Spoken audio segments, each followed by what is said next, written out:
Good evening, AFL HCC lovers. Welcome back to another edition of On the Grill.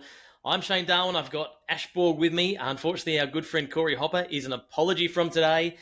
But Ash, how was your last weekend? Obviously, it's a difficult period anytime we don't have local footy, and I was itching last weekend, all weekend, for a bit of local stuff. But the Easter weekend did mean we stopped for a little bit. But at the same time, it does also mean that we're getting closer to ANZAC Day, which is right around the corner tomorrow. How did you cope last weekend with no footy on? Mate, having to stay home and watch AFL on the TV or the NRL on the TV, mate, it's not the worst thing, but give me local footy every day of the week, hey? Easter Bunny was good to you, mate? Yes, no, plenty of chocolate. Probably a little bit too much chocolate. I've still got to try and fit into that Bar TV T-shirt tomorrow afternoon. So fingers crossed, there's enough room in it for after the chocolate on the weekend. Yeah, absolutely, mate. And Anzac Day, well, we've had some ripping games in the Anzac Day tradition here in the AFL Hunter Central Coast. Last year's was probably the most memorable. I was lucky enough to umpire the first two and been very grateful to call the last two, or the last one anyway. And the one we had last year was something special. I'm really looking forward to it at 2:10 p.m. at Pasterfield Oval next on Friday.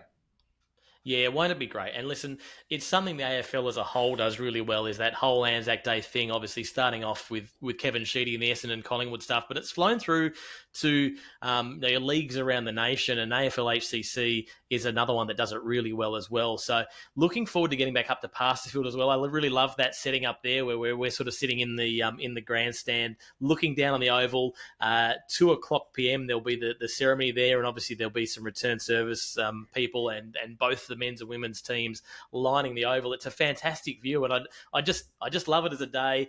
I love the ceremony behind it, and a really great opportunity for us to recognise those that have served our country and given us everything that we've got today in regards to freedom. It's fantastic. Yeah, absolutely. And when we talk about it from my point of view as a son of migrants, my parents knew that this country was a safe country to come to, and from on my behalf anyway, and I'm sure on yours and everyone else associated with the AFL Hunter Central Coast, thank all of our servicemen and women for their service over the years, and current service, previous service. What you've done for our country, we shall never forget, and we should always be grateful. So thank you, everybody, for your service. I'll be at the Brankston RSL service tomorrow with my school, so I'll be a little bit late for our broadcast tomorrow, Shane. We do start at 10 o'clock tomorrow with the Black Diamond Plate. We'll have Corey on call with my good friend Chris McPherson, who we're borrowing from the New South Wales Northern NPL, has had some footy experience before, but it tells me that AFL might be a bit of a challenge for calling tomorrow. So good luck tomorrow, Chris. I'm sure you'll do a great job, my friend. And then at 12 o'clock, we'll have the Women's Cup between Cardiff and Warners Bay. We'll have Ollie Croft. I'll be flowing into the game, hopefully at quarter time, and Corey Hopper on commentary. And then the big match at 2:10 p.m. with Cardiff and Warners Bay, traditional rivals on Anzac Day. It was a ripping game last year, Shane, and we'll have Corey and myself and the great Shane Darwin hopefully back on the camera, mate. I heard you're in Muswellbrook tomorrow for the RSL. Yeah, Muswellbrook tomorrow for the service and ceremony up there. So I won't be down to Pasterfield until around Men's Cup time. So looking forward to getting there in time for that ceremony.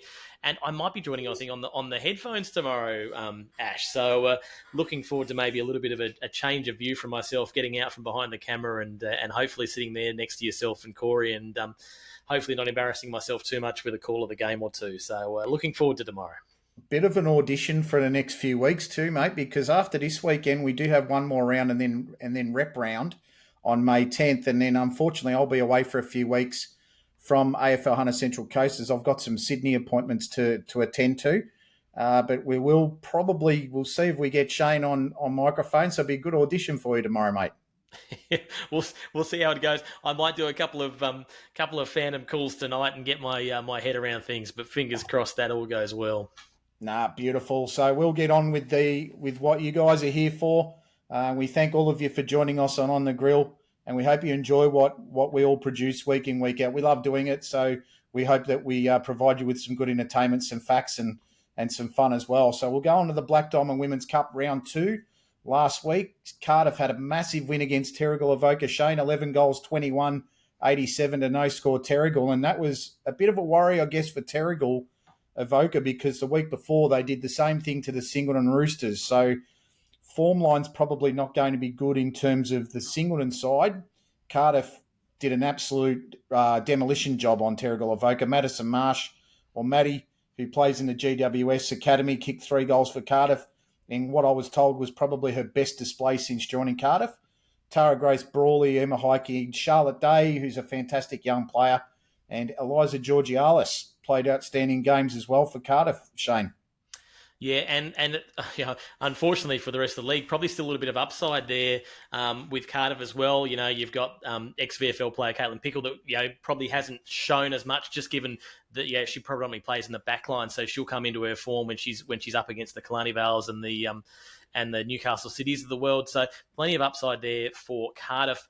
I asked the question on last show, where are Terrigal Avoca at, and are they going to become that 4th Tier 1 team in that Women's Cup League? And I think that was answered pretty resoundingly, and the answer to that is probably no. It looks as though we're going to have another 3-horse race between Killarney Vale, City and Cardiff, which is a shame. I was hoping maybe that delta had shrunk just a little bit, but Cardiff just too good for Terrigal Avoca on the day, and resoundingly so. So it is, as you say, a difficult one to get in regards to form line, because Terrigal Avoca was so good against Singleton with a really big gap there, and then they've sort of turned that table and lost by a big gap. How does that put teams like Singleton in that? We'll find that as we go along. But yeah, interesting game, that one. And I think Cardiff are showing themselves up as being potential favourites up there with City in my book at this stage. Yeah, and interestingly, Shane, for the Panthers, the outclassed and outgunned Panthers, Sophie Birkinshaw, who I don't believe played round 1, but she's played last week and got in the best. Nia Donnelly, who's an excellent player. Lucy McIntyre, Marlia Pollington, an under-17 player who's gotten in the best 2 weeks in a row for Terrigal Avoca. Sydney Boonstra, who always performs well, and Sophie Singleton is very consistently in the best as well. Hopefully they can make a move next week or in the coming weeks and start to show us why they should be in that top 4 position, because they definitely that 4th side, like you said, they're that tier 2 group. We want to see them push up and really challenge the Cardiff's, Newcastle Cities and Killarney Vales of the world. Yeah, and I believe they've got the bye this week, the Terrigal Avoca Panthers. So they've had Easter off, they'll have had this week off, they'll be back for a week next week, and with an opportunity to show how their form line sits there. Just around the corner or down the road at Passage Road, we saw the Battle of the Bays, Warners Bay up against the entrance Baddo Bay. Tell us about that one, Ash. Yeah, very highly competitive game until 3/4 time between the Blues and the Dogs. The Blues picking up their first win of the season in their first game of the season after the bye in round 1, winning at 7-11-53 to Warners Bay 3-1-19. Jessica Gollage scored 3 goals for the winners. Lucy McGeever in her second game for the entrance Baddo Bay, and actually in her career, I believe, played in the best. Evie Walkerton, who we know in the Bar TV commentary box, someone that consistently performs well, only 16, 17 years old. Mia Brown and Zoe Ifield were in the best for them. Evie Walkerton continues to make waves in the Black Diamond Cup, and she's showing that she's going to be a massive improver this season in the Cup and someone to watch. Yeah, good stuff, and walked away with a Bar Raiser award in week 1, and no doubt she'll be knocking on that door again next time we do a broadcast game of that entrance Baddo Bay team. She's an exciting player to watch. And Warners Bay, felt like on paper, really, with the into the game up until 3/4 time, and that was really great to see there as well. Obviously, they're missing Jasmine Willings, I think, last game. You put her into any team, and she's going to make it a better side. So it feels as though Warners Bay, have probably had a little bit of an upside on their performance from previous years, and good to see them, going head to toe with that entrance Baddo Bay outfit. Yeah, also Amy Pittman, absolutely, mate. Amy Pittman, the coach, believe it's her birthday this week too. So happy birthday, Amy! If you're watching, she would have been disappointed with the result, but I think the effort would have been something she'd be pleased with. She got in the best. Zali Burge, Caitlin Hall, Emerson Connolly, who's quite good, quite consistent. Chloe Huggins and Brittany James in the best players, but seems as though the missing link there is Jazzy Wellings, who I believe comes back into the side this week in a match they probably don't expect to win, but one where they'll hope to be competitive. Yeah, indeed, and The Dogs will be pretty keen to get Jazzy back, and we look forward to seeing her running around tomorrow. We'll get to that in a little bit more detail later. It was an absolute round of Central Coast based action for the Women's Cup last round. The match of the round we covered there, Ash, from Killarney Vale, and it was, of course, Killarney Vale versus Newcastle City, which was billed as the match of the round, and rightly so, because both those teams have been up at the top of that Women's Cup ladder for the last 3 or 4 seasons. And it didn't disappoint, but it was a little bit one-sided. Tell us about that game. Yeah, well, the team who were bundled out in the prelim last year, Shane, came out to play from the first siren. I think they just strangled the life out of Killarney Vale in those first 3 quarters. They stopped them from playing their run and carry style that they used to. The Bombers tried to turn the match into a scrap, and personally, I think that was probably their best avenue to victory. But they left their run really late. They kicked 3 goals in the match that they did score came in the final term. I think Brad Edwards and the team will know that's not good enough to win their games of footy, but I think there are encouraging signs to be able to put 3 goals in a quarter on Newcastle City. Final scores were Newcastle 6-7-43, defeating Killarney Vale 3 goals 5-23. Beth Wood, who's always great, Sash Edwards, Vashti Muller, who I was really impressed with at centre half forward, and Brooke Turner were among my best for Killarney Vale in the day. But what do you reckon about City? They looked terrific on a couple of Saturdays ago. Yeah, they sure did. And I don't know whether Sarah Halverson's got some sort of magic, fountain of youth or something there, but she was outstanding all across the ground. Went into the middle and played sort of in the middle from the starting bounce, which I thought was a great move. She was great. We got to see Elkie Long have I thought was a breakout game for her as well. She walked away with our bar raiser, and rightly so. She was dominant for my mind. And then even someone like Kate Handley, who I thought sort of looked at and thought maybe at halftime she wasn't playing her best, but I think that was a reflection on the defensive pressure that Killarney Vale had on her. But then when she needed to make it count, she did. So to have players that aren't necessarily having an outstanding game, but just able to do their bit, is exactly what we've come to expect from City. And they did that across the ground. It was an end-to-end performance and really strong. I think if Killarney Vale hadn't have kicked those the 3 goals in that last quarter, we would have been looking at a sort of, a 40 to single-digit score, and that would have been a little bit worried for Killarney Vale. But those last 3 goals, I think, would have given Brad a little bit of encouragement around that. And I think there's plenty for Killarney Vale to work on, but they'll get better as the year goes on as well. They had a good win in round 1. They've had a tough loss against City in round 2, and plenty of upside for them as the season goes on. Yeah, absolutely. I think he'd be ecstatic, Brett, but I know he's got a lot of work to go and a long time to go. Seeing Sarah Halverson in the midfield for mine was a masterstroke, I thought, and I'd love to see her in there a lot more often because she can damage you in the middle of the ground, then she can go forward and kick a goal and destroy you. I think she's just a fantastic talent. Probably one of the most humble people that we've got in the competition, Sarah, considering what she's done in her AFL career. Isabella Crow's a terrific footballer. I love Angelica Diamond, or what we know, whom we know as AJ Diamond, and Lily Martini coming across last year from Cardiff's been a really good pickup for Newcastle City, or a couple of years ago now from Newcastle City. It's been great for them. I spoke to her dad pre-match on the Saturday, and he said that Lily isn't overly interested in going to Sydney with her sister Beth at UTS, but I know that Beth's trying to get her there. We hope from an AFL Hunter Central Coast point of view, Lily stays because she's a very good talent and she's a terrific player in this competition. Yeah, indeed. A couple of, I suppose, maybe expected results going through there. I think we'd all tipped Cardiff. We'd all tipped the entrance Bateau Bay over the Bulldogs as well. That game between Killarney Vale and City, I think we probably expected City to win. It was maybe a little bit more one-sided than I had thought, but Killarney Vale not out of it, which at the end of round 2 leaves us with Newcastle City up on top of the table, undefeated. In second place is the entrance Bateau Bay. They had the bye in round 1, so they are at 100% win ratio there with that win over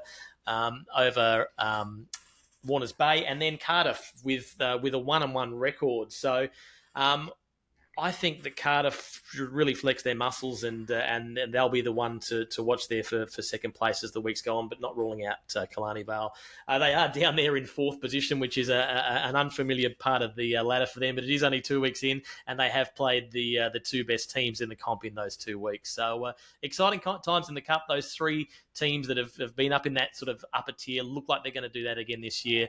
But which one of those is going to walk away with it? Well, it's a long way from premiership time, that's for sure. Yeah, a long way from home. And as I think I said last week, you don't win premierships in April, but they started off pretty well, City. Cardiff, bit up and down, but they'll bounce back. Killarney Vale got shell-shocked by Newcastle City last week. And I guess the surprise packet at the moment, obviously one game doesn't tell much of a story, but the entrance Bateau Bay sitting in second, they'd be wrapped with that. I think they'll take a photo of that, stick it in the change room and use it as motivation. Terrigal Avoca, well, they've had one big win and one big loss. They're exactly at 100%, so it's interesting. The win they had last week, 2 weeks ago, was cancelled out exactly by the loss they had the week after. So that's an interesting one there. Warners Bay and Singleton are going to have, I reckon, tough years in the Women's Cup, but it's always, as I know Corey says, and we've advocated for the time that we've been involved in the commentary team, Shane, it's very important that you have sustainable, viable cup sides, and I think Warners Bay and Singleton should be encouraged to continue doing what they're doing and not be afraid to cop some big losses along the way to develop their female footballers, which I think is a great thing. 100%. And listen, it wasn't a big loss for Warners Bay on the weekend. Yeah, there was a competitive outing against the entrance Bateau Bay, which is really good to see. No, excellent, mate. We'll kick into the Black Diamond Men's Cup now, where Terrigal Avoca at Hilton Moore Oval did an absolute demolition job on Cardiff, but the story is played in two halves, if I'm being perfectly honest. Terrigal Avoca 14-11-95 defeated Cardiff 5-3-33. They were 2 points difference at quarter time, and Panthers were up by 11 at half time, and then it was 9-1 in the second half with 7 goals in the third quarter by Terrigal Avoca. 4 goals in a space of 4 minutes did the damage in the third quarter. It killed the game off. And then the worrying sign for mine, Shane, and I'm sure it will be for the Cardiff people in the Cup team, is they kicked 12 goals without reply, Terrigal Avoca. And If it wasn't for a goal in the last last minutes of the game, they would have had no goals from the 5th minute of the second quarter. So very, very worrying signs for Cardiff. They were soundly beaten, and I think they've got to go back to the drawing board here, Chris Gordon and his side, but they've got a massive chance to do it on ANZAC Day tomorrow against the Dogs. Yeah, and listen, let's be frank. Terrigal Avoca did that without Harrison Pitt. So you put Harrison Pitt into that, and you've got a 14-goal team at the moment. It could have been a lot worse if Pitt was on the ground as well. And maybe Cardiff need to look at what they've got in those defensive stakes. Obviously, not seeing the game, it's hard to make a call on whether it was fitness based or whether it's just a system and rotations went out the window or what happened. Obviously, we do know it is a new coach, plenty of new players in that Cardiff team. They are a different looking squad to what we saw in the grand final last year. The win against Killarney Vale, fantastic, gets them a couple of points on the board, but that's a big loss against Terrigal Avoca. And I think tomorrow is going to be a real tester for them to see where they sit and whether or not we can expect to see them in the top 4, because as we've talked about, there'll be a few teams knocking on that 4th position, whether it's the entrance Bateau Bay or Killarney Vale. There's potential for someone to fall out of that 4 from last year. And Cardiff will need to be showing a little bit more than what they showed against Terrigal Avoca to satisfy my curiosity around whether they're going to be that team that can make the 4 or miss the 4, because that is a big loss down there at Hilton Moore Oval. Yeah, it's absolutely huge loss. And they only just got over the line against the Bombers the week before. So we're wondering what's happening there at Cardiff. Hopefully they give us a 5-star display tomorrow against Warners Bay. And, for the club's sake, I think they're a big club in our comp, Shane, and they deserve to be where they were last year. They did such a great job to get that runner-up spot and to win a plate premiership. Their plate side struggled as well. They lost by 200 points in round 1. They've lost by about 100 last week as well. So there's some things going on there that we're not aware of, but hopefully they can fix those and it can turn around tomorrow. But for the Terrigal Avoca side, Shane, Chris Bishop and his staff would be so satisfied. Tom Lawton and Jaden Morgan kicked 4 goals each for the winners, 1 short of the bag. Jack Roberts, Noah Cookman, and new player Nick Gooder. I think it might be Gooder or Gooder. Is in the best for them. He's a dangerous player, Nick. He's played at high levels, and it's a magnificent pickup for Terrigal Avoca. Sure is. Yeah, they look strong from that first outing, and I can't wait to get them on the match of the round because really interested to see how they come back off that. When I say disappointing, they missed out on a grand final, and it wasn't by a huge amount either. But after being there so much in previous years, they did miss out last year, and this is the bounce back year for them. And if anything's to go be judged off that first game of theirs, they are going to be very, very dangerous. Absolutely, mate. We'll go to the second game of the round with Warners Bay. An extremely close game for 3/4 against the entrance Baddo Bay Blues. They knocked them off in the last quarter, Warners Bay, and they beat them by 31 points, 10-17, 77 to 6-7, 43. But the Blues led at quarter time and 3/4 time in this game. From reports that I got from the Warners Bay club, they weren't at their best. They got their act together in the end, and they kicked away in the final term to win comfortably on the scoreboard. But I know Nathan Harkness, he knew that his men were in a dogfight, and they had to pull out all the stops against an improving entrance Baddo Bay, mate. Yeah, which is great to see from the entrance Baddo Bay point of view. Really, really exciting for them to be going toe to toe with a team that was in the top four last year. I think it's fantastic signs for them. Warners Bay, we've talked about it a little bit in the first couple of shows. Are they a slow starting team? And we've talked about that. We saw it in the elimination final last year where Terrigal Avoca got on top of them and they came home strong. We've seen that in previous games where they've given City a bit of a head start. We saw it in week one. They gave City a head start and then had to play catch up. So I don't think Nathan Harkness would be too worried at this point in time, but it would have to be on his things of his list of things to improve around starting strongly and not giving sides a sniff, because they were able to come over the top of the entrance Baddo Bay, but if you do that against Newcastle City or you do that against Terrigal Avoca, you're not going to get the chance to show up in the last quarter and get a win. It's just not going to happen. So something to watch there for Warners Bay, but a good strong win for them. Yeah, absolutely. And I just sort of thought, well, is it a come down from the effort they displayed against the Premiers in the first round? They kicked a 6-goal last quarter. It demonstrates what the Dogs will be like. If they can put it all together, they'll be one of the big sides this year in the AFL Hunter Central Coast Black Diamond Cup. Seb Thomas was top goal scorer with 4. Joel Carla, who doesn't play a lot of first grade footy, I think he's played one of his first or second games of first grade footy, was in the best. Zach Lauritsen, was great to see him in the team. Tom Riley and Harper Murray in the best. The Dogs, they had Big Dig and Joel Carla also kicking a couple of goals. So good to see the Big Dig, Mark Dignam, getting with some goals. Mitch Eade, I reckon they'd be pretty disappointed, just quietly. They're in front at 3/4 time.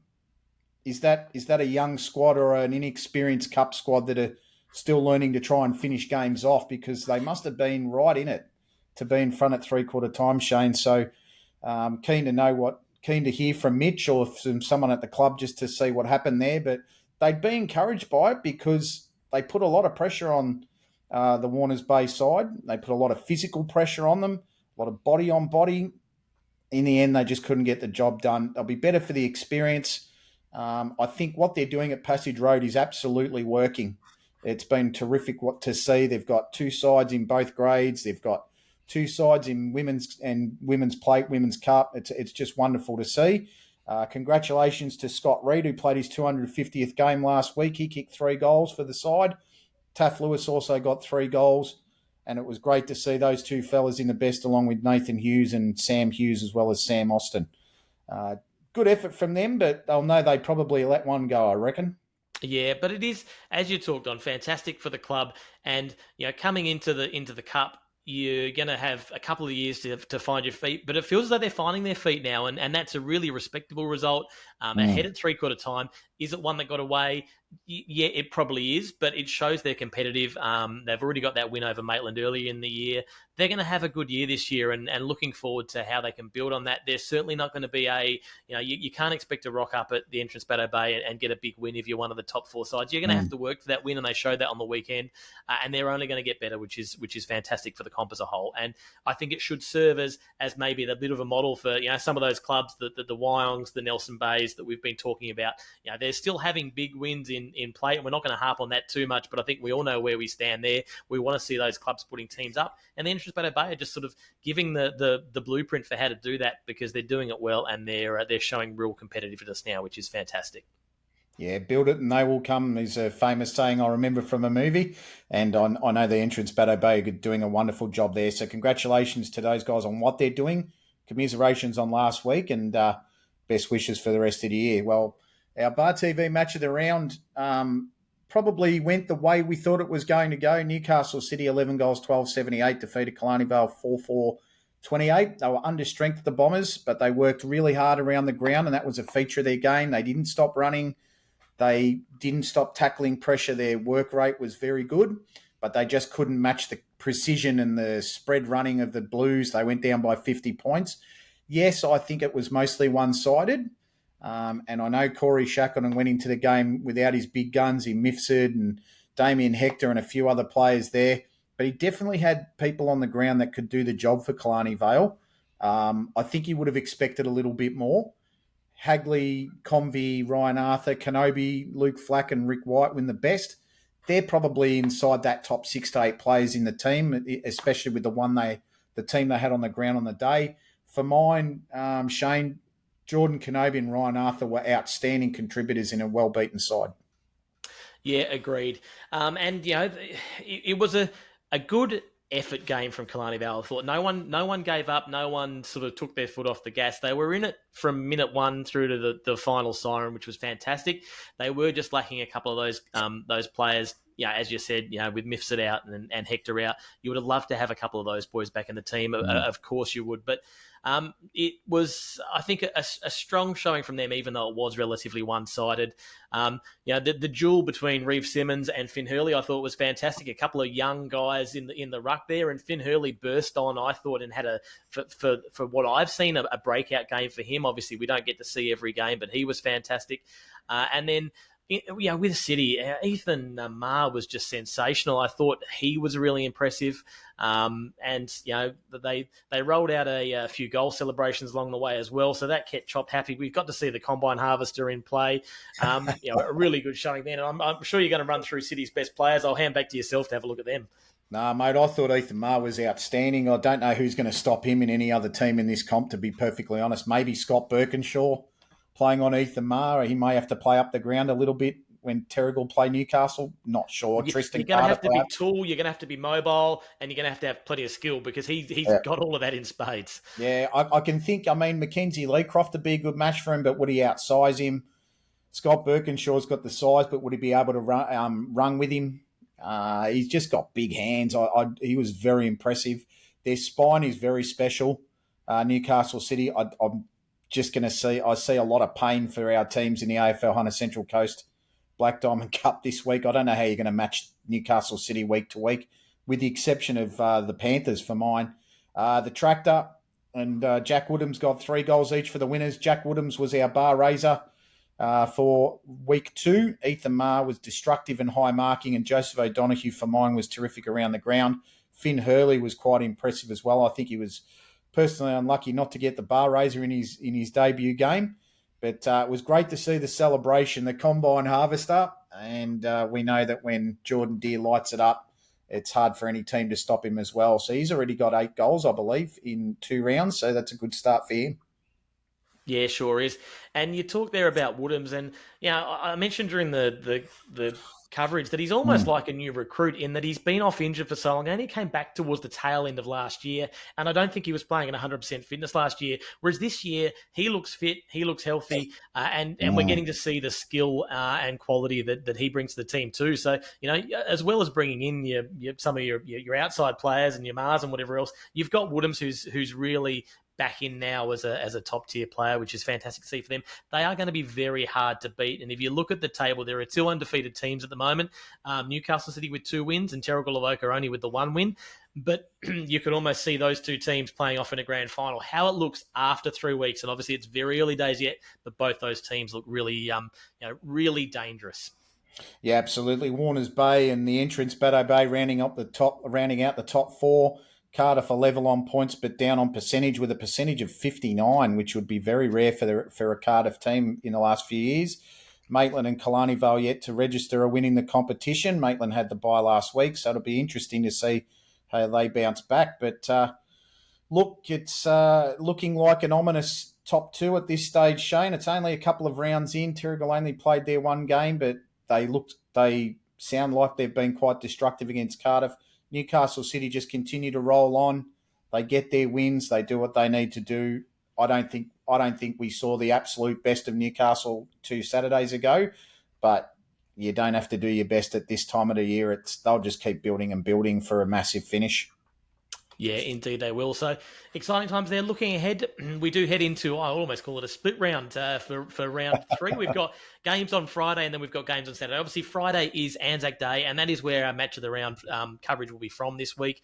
We talked at the top of the show about what the ANZAC Day recognition means to the league and to us, and I for one love it. It is my behind Grand Final Day. It's my favourite day on the calendar for AFL HCC, and I can't wait to get out there tomorrow. There will be 3 games broadcast: men's play from 10 a.m, women's cup from midday, and then 10 minutes past 2 will be the men's cup game. Of course, 2 o'clock will be the ceremony there to recognise our return service people. So make sure you get along for that. Ash, why don't you tell us a little bit about the preview and your thoughts on the Women's Cup game, which is, of course, Cardiff Hawks hosting the Warners Bay Bulldogs. Yeah, well, the Anzac Day occasion will be enough to fire up both sides, surely. Look, Warners Bay, they were gallant last week against the entrants Baddo Bay, and they'll be very reliant on the fighting spirit to get them a sniff in this game. The Dogs will need Jazzy Wellings back, and I know she's named, so it's good for great for the Dogs. Need her fit and hungry to lead them from the front. Chloe Huggins, Emerson Connolly, and Amy Pittman, who I know prior to seeing the teams, I had her as one of the important players, but she seems to be an out tomorrow, so it's a bit of a shame for them. Hopefully she'll be able to be on the ground to coach or be on the sidelines to coach. I can't really see Warners Bay getting close. Because, Cardiff strolled past Terrigal Avoca. They'll be expected to do the same tomorrow. Their firepower across the board is just unbelievable in this competition. They would have been shell-shocked with a loss to Killarney Vale in round 1. They've got Charlotte Day, Maddie Marsh, Matisse Murray, Bonnie Swan, the runner-up, best and fairest, Sav Newton, Sarah Cooper. I think they'll be just looking for a massive percentage boost and to inflict as much pain on the Dogs as possible. I think, Shane, for mine, Cardiff, 8 goals is a conservative choice, but it could be a lot higher than that, depending on the day tomorrow.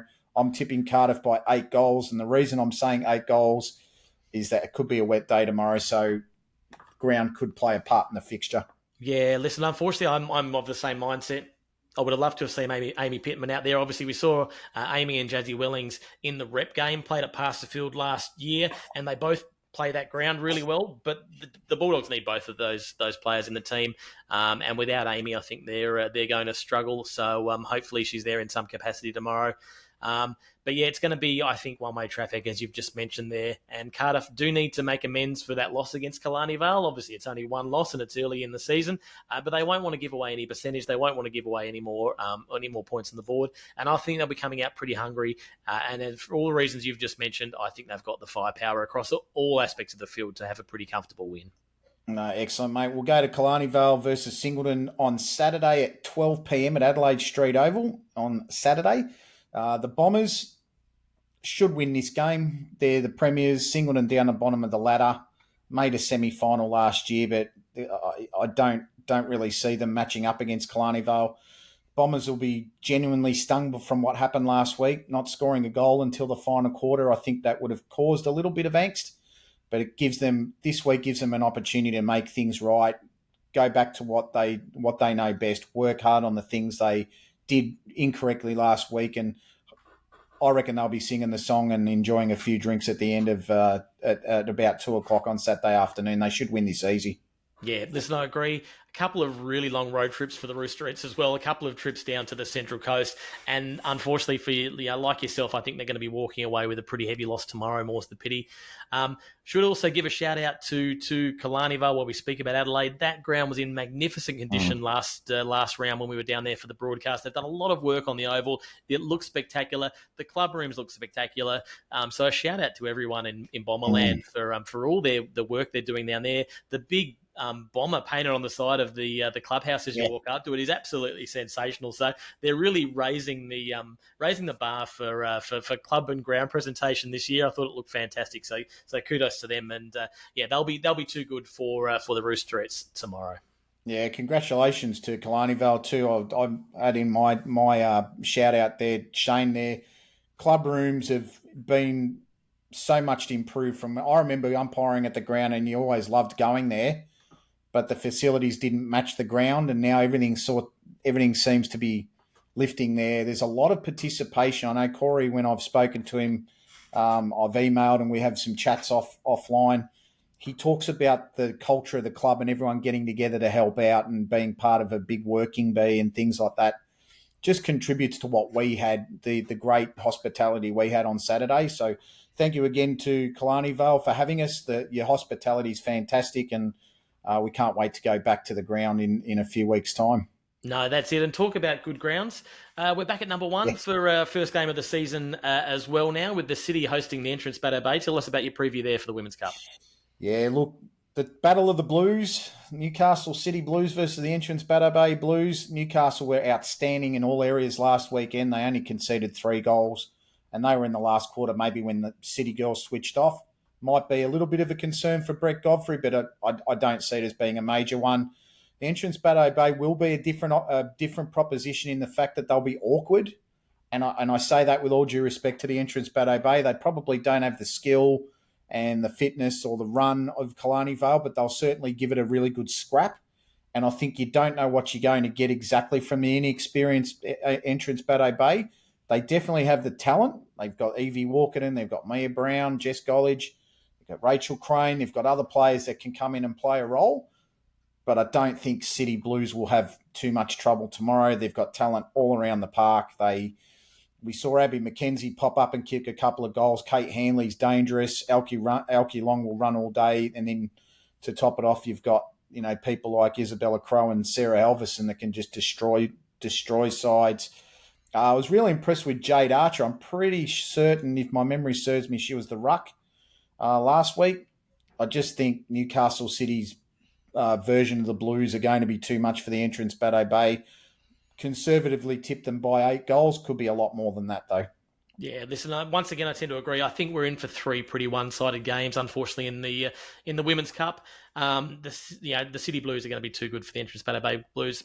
We know that. We know the Entrance Battle Bay are early on in their development as a cup side, and they're showing plenty of good signs, but they will not be able to match it with City, who are just dominant all around the ground. No matter where you look, they're going to have the players to answer there. So going to be 3, I think, fairly one-sided games in the Women's Cup. The Men's Cup, however, we're going to be at Pasterfield tomorrow, and that is not going to be a one-sided game. That is going to be a very exciting game in the Men's Cup. It is the Cardiff Hawks hosting the Warners Bay Bulldogs. Ash, tell us your thoughts on that one.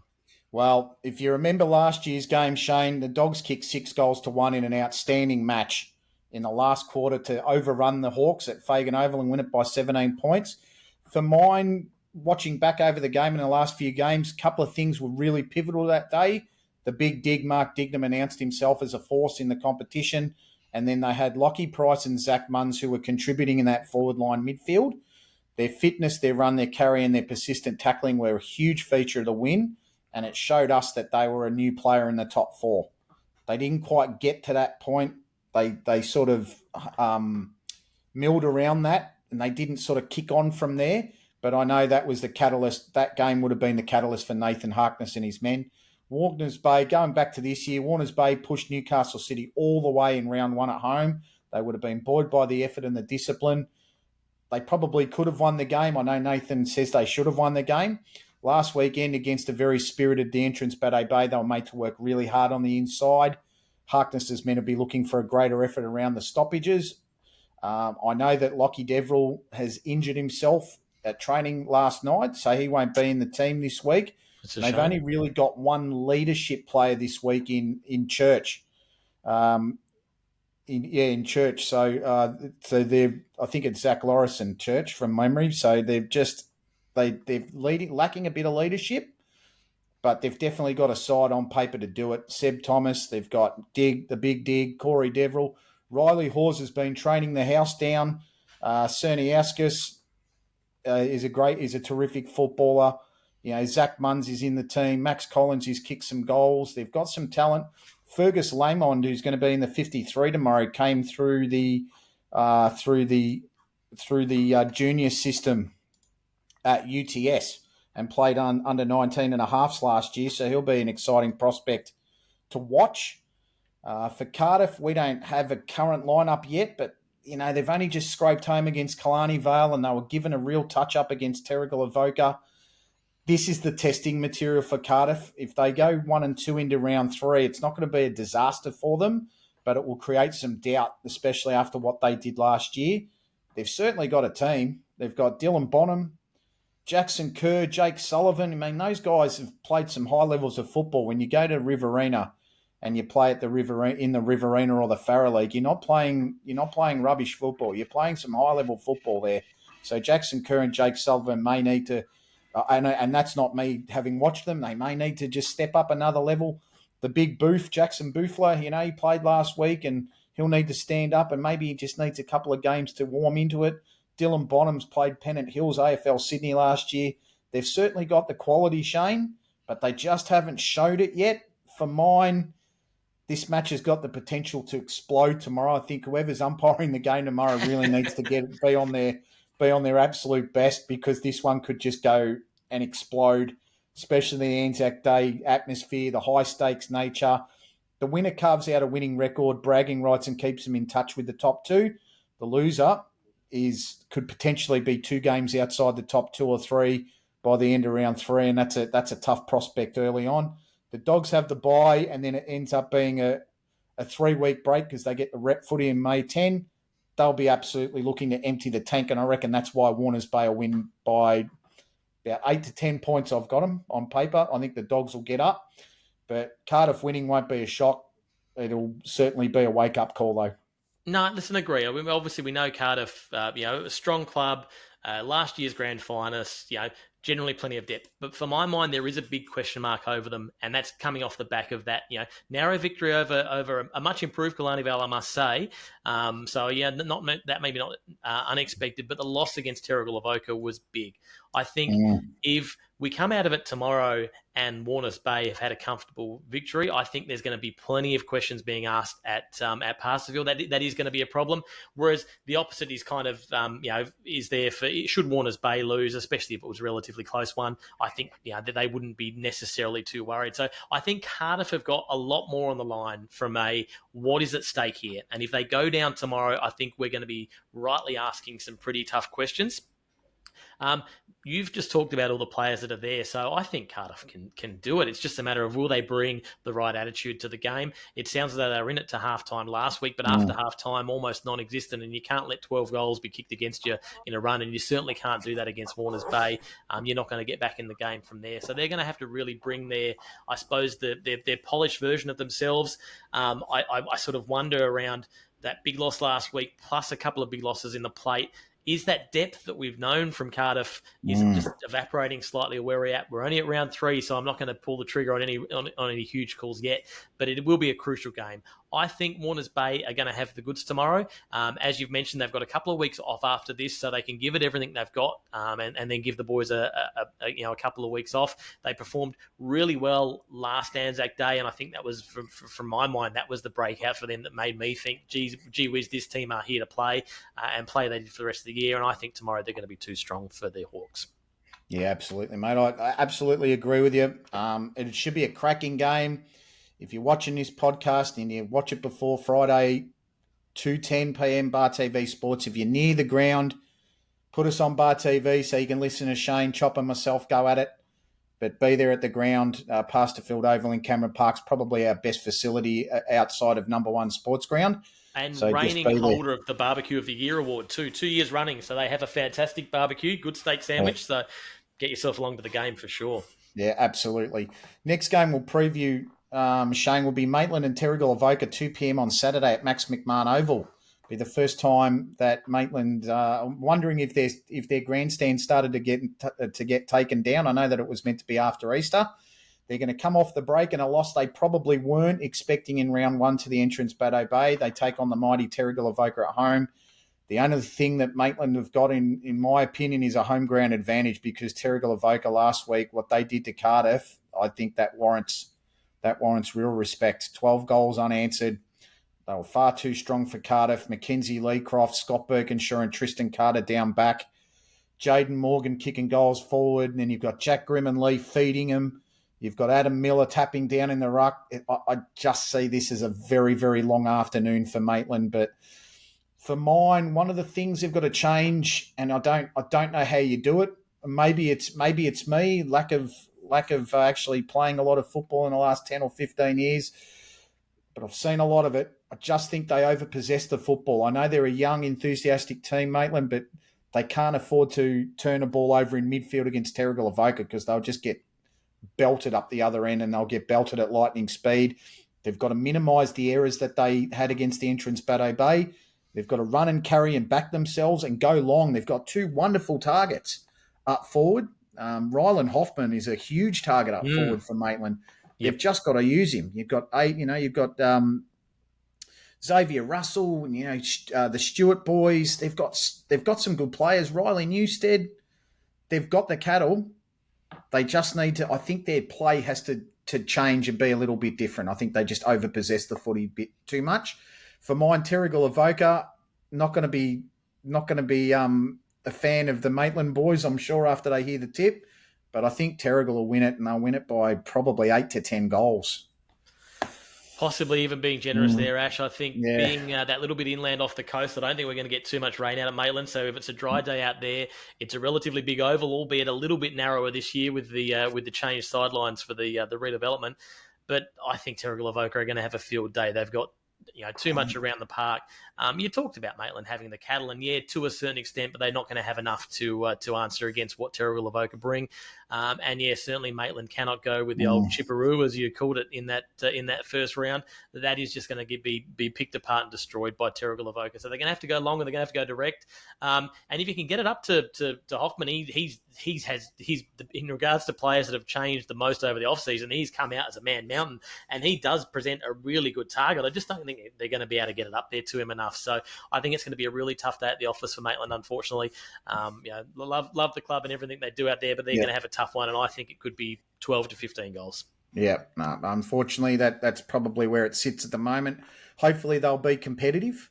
That's all you want from our cup sides, is to have competitive games week in, week out. It's good to see Maitland still staying in cup and having a go. We just need them to stay competitive. Last game for the preview, Shane, is Newcastle, the Battle of the Blues at number 1 on Saturday at 3 p.m. Newcastle City in the entrance Baddo Bay. Premiers are at home for the first time this season. The flag unfurling for the Newcastle City Men's Cup side. I guess which Mitch will reign supreme at the end, Mitch Crawford or Mitch Eade. Mitch Crawford's men have come through 2 games unscathed. I reckon they'll get a bit of a test tomorrow against the entrance Baddo Bay. I know they gave Maitland a start and they gave them a beating, and they should have gotten a lot closer against Warners Bay last week, the entrance Baddo Bay. I know that the Newcastle City team won't be unnerved by the occasion. They'll enjoy the home ground advantage. If it doesn't rain out, I'll go to my prediction at the end, and you'll see what I mean there. Mitch Eade's men looking to compete for as long as possible.